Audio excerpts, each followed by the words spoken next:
சஹீஹுல் புகாரில் வரக்கூடிய ஹதீஸ் பாருங்கள். அபூ சயீத் அல் ஹுதரி ரலியல்லாஹு அவங்க சொல்கிறாங்க, யஜிஉ நூஹுன் வ உம்மத்துஹு, நாளை மறுமையில், அந்த மறுமையுடைய நாளில் நூஹ் அலைஹிஸ்ஸலாமும் அவருடைய சமுதாயம் வருவாங்க. நூஹ் அலைஹிஸ்ஸலாமும் அவரோட சமுதாயம் வருவாங்க. ஃபயக்கூலுல்லாஹு தஆலா, அல்லாஹு தஆலா நூஹ் அலைஹிஸ்ஸலாத்தை பார்த்து கேட்பான், ஹல் பல்லகத, அனைத்தையும் அறிந்தவன் தான் யார்? அல்லாஹ். அல்லாஹ் அனைத்தையும் அறிந்தவன். மறுமையில் இந்த நிகழ்வு நடக்கும். அப்போ நூஹ் அலைஹிஸ்ஸலாம் அவங்களுடைய சமுதாயம் வருவாங்க, அவங்க இருப்பாங்க. அல்லாஹு தஆலா நூஹ் அலைஹிஸ்ஸலாத்தை பார்த்து கேட்பான், ஹல் பல்லகத, நீங்கள் மார்க்கத்தை, இந்த தீனை, சத்திய தீனை உங்களுடைய சமுதாயத்துக்கு எத்தி வைத்தீர்களா? நூஹ் அலைஹிஸ்ஸலாம் சொல்லுவாங்க, ஃபயக்கூலு நஅம் யா ரப், அல்லாஹ்வே, நான் உன்னுடைய மார்க்கத்தை நான் என்னுடைய சமுதாயத்துக்கு என்ன செஞ்சேன்? எத்தி வைத்தேன் என்று சொல்வார். அதற்கு பின்னால் அவருடைய உம்மத்திடத்தில் அல்லாஹ் கேட்பான், ஹல் பல்லகக்கும், உங்களுக்கு நூஹ் அலைஹிஸ்ஸலாம் மார்க்கத்தை, சத்தியத்தை எத்தி வைத்தாரா? அவங்க சொல்லுவாங்க, லா. என்ன சொல்லுவாங்க? இல்லை என்று சொன்னால் அவங்கள ஏற்றுக்கொள்ளாதவர்கள், அவனோட சமுதாயங்கள்லேயும் அவங்கள நிராகரித்தவங்கன்னு சொல்லுவாங்க. என்ன மூமின்கள் சொல்லுவாங்களா? இல்லை, மூமின்கள் சொல்ல மாட்டாங்க. அவர் நூஹ் அலைஹிஸ்ஸலாம் அவங்களோட சமுதாயங்களிலும் அவர்களை நிராகரித்தவர்கள் என்ன சொல்லுவாங்க? இல்லை என்று சொல்வார்கள். நூஹ் அலைஹிஸ்ஸலாம் மனைவி கூட என்ன செய்யலை?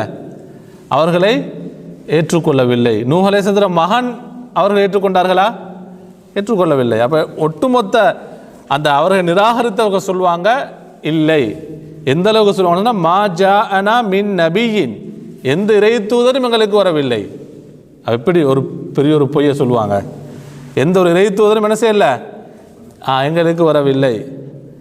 அந்த நேரத்தில் அல்லாஹு தஆலா திரும்ப நூஹ் அலைஹிஸ்ஸலாத்தை பார்த்து கேட்பான், மை யஷ்ஹது லக, நூஹே, உங்களுக்காக வேண்டி சாட்சி சொல்லக்கூடியவர்கள் யார்? உங்களுக்காக வேண்டி, உங்களுக்கு சார்பாக சாட்சி சொல்பவர்கள் யார் என்று கேட்பாங்க. அல்லாஹு தஆலா நூஹ் அலைஹிஸ்ஸலாத்தை கேட்பான். அந்த நேரத்தில் நூஹ் அலைஹிஸ்ஸலாம் சொல்லுவாங்க, முஹம்மதுன் ஸல்லல்லாஹு அலைஹி வஸல்லம் வ உம்மத்துஹு, முஹம்மது ஸல்லல்லாஹு அலைஹி வஸல்லமும் அவர்களும் அவருடைய சமுதாயம், அவருடைய உம்மத்தும் என்ன செய்வாங்க? எனக்காக வேண்டி சாட்சி சொல்வார்கள். ஃபனஷ்ஹது, நபியவங்க சொல்லுவாங்க, ஃபனஷ்ஹது, நாங்கள் சாட்சி சொல்வோம். நாங்கள் சொன்ன யாரு? ரசூலாங்களும் ரசூலாங்களை ஏற்றுக்கொண்ட உம்மத்தில் எல்லாரும் நபியவங்களை ஏற்றுக்கொண்டிருக்கிறாங்களா? இல்லை. நாங்கள் சாட்சி சொல்வோம், அன்னஹு கத் பல்லக, நூஹ் அலைஹிஸ்ஸலாம் அவருடைய சமுதாயத்துக்கு மார்க்கத்தை எத்தி வைத்தார். இதே போன்றுதான் ஒவ்வொரு நபிமார்களும் விசாரிக்கப்படுவார்கள். அப்போ எல்லா நபிமார்களுக்கும் யாரும் சாட்சி சொல்வோம்? நபி அவர்கள் நாமும் தான் சாட்சி சொல்வோம். இதைத்தான் அல்லாஹு தஆலா சொல்கிறான், வகதாலிக ஜஅல்நாகும் உம்மத்தம் வஸதா, உங்களை நடுநிலையான சமுதாயமாக நாம் ஆக்கி வைத்திருக்கிறோம். லிதகூனு ஷுஹதா அலன்னாஸ், நீங்கள் மக்களுக்கு என்ன செய்வீங்க? நீங்கள் சாட்சி சொல்வீர்கள்.